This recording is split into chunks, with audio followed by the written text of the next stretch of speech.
Selamat pagi dan salam sejahtera bagi kita semua.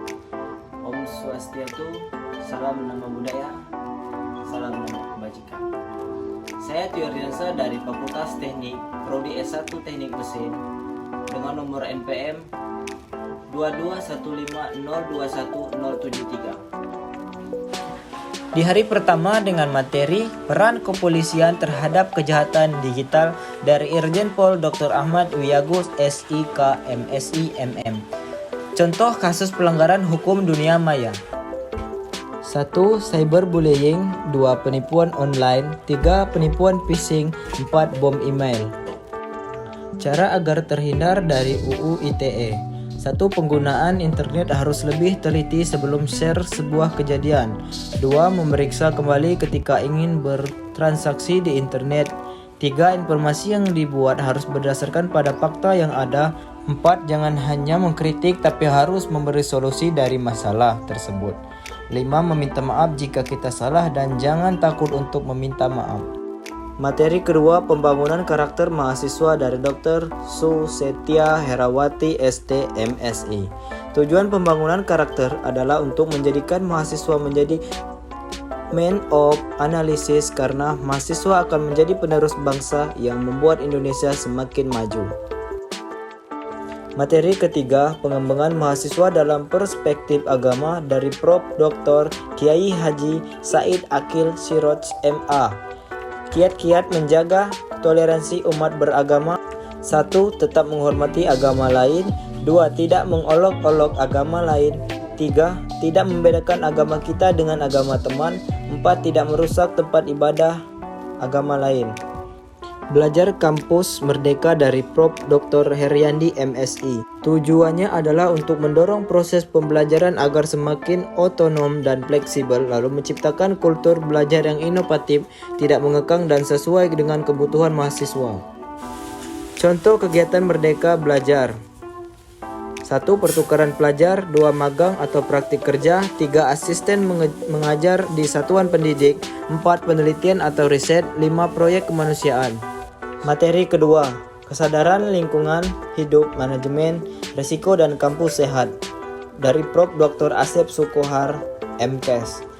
Kampus sehat dan health promoting university yaitu gerakan untuk hidup sehat pada tatanan perguruan tinggi dan gerakan ini menjadi cikal bakal aktivitas kampus siaga COVID-19.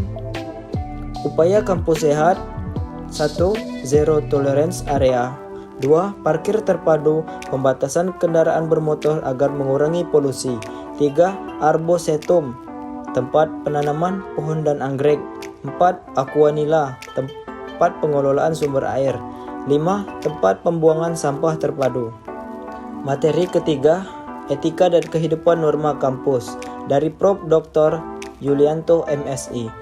Tujuan mahasiswa. Tujuan mahasiswa itu bukan hanya mengejar IPK, tapi mampu memimpin dengan baik, mengembangkan kemampuan organisasi, dan mampu mengemukakan pendapat di depan banyak orang. 10. Mahasiswa ideal. 1. Rajin belajar. 2. Mempunyai orientasi yang jelas. 3. Bermanfaat bagi orang lain. 4. Dapat menyesuaikan diri. 5. Peduli terhadap lingkungan. 6. Kreatif. 7. Inovatif. 8. Disiplin. 9. Rendah hati. 10. Mempunyai cita-cita tinggi. Materi keempat, perguruan tinggi di era revolusi 4.0 dan kehidupan kampus selama masa pandemi dari Prof. Suharso PhD. Era revolusi 4.0 ini menjadi tantangan bagi kita dan harus mempunyai inovasi yang tinggi dalam menghadapi ketidakpastian seperti ini. Bukan hanya kita mahasiswa Indonesia saja, melainkan mahasiswa luar negeri pun sama.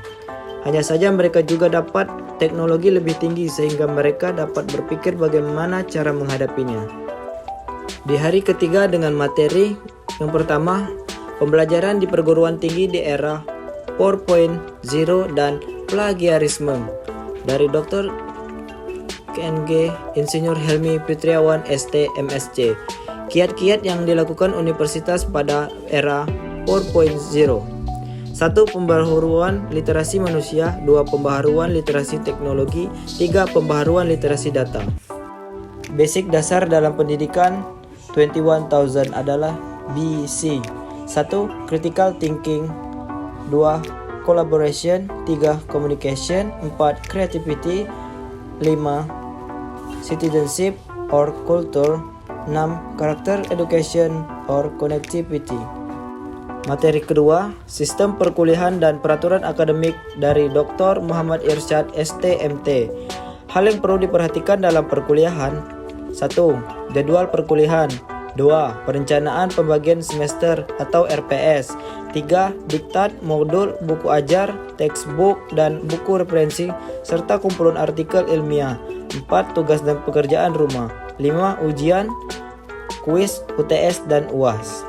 Layanan akademik. 1. Pembimbing akademik. 2. Admin jurusan atau prodi. 3. Staf akademik fakultas. Dan beberapa website penting dari Unila. Hari keempat, tingkat jurusan oleh Dr. Amrul STMT. Pengenalan teknik mesin. 1. Akreditasi prodi teknik mesin. 2. Visi misi dan cita-cita teknik mesin. 3. Struktur organisasi. 4. Pengenalan dosen teknik mesin. Pengenalan jurusan teknik mesin. 1. Kompetensi kelulusan teknik mesin. 2. Nilai IP dan IPK. 3. SKS atau satuan kredit semester. Proyeksi karir teknik mesin. 1. Memahami apa karakter masing-masing mahasiswa yang berbeda. 2. Memilih karir dengan konsep 4E.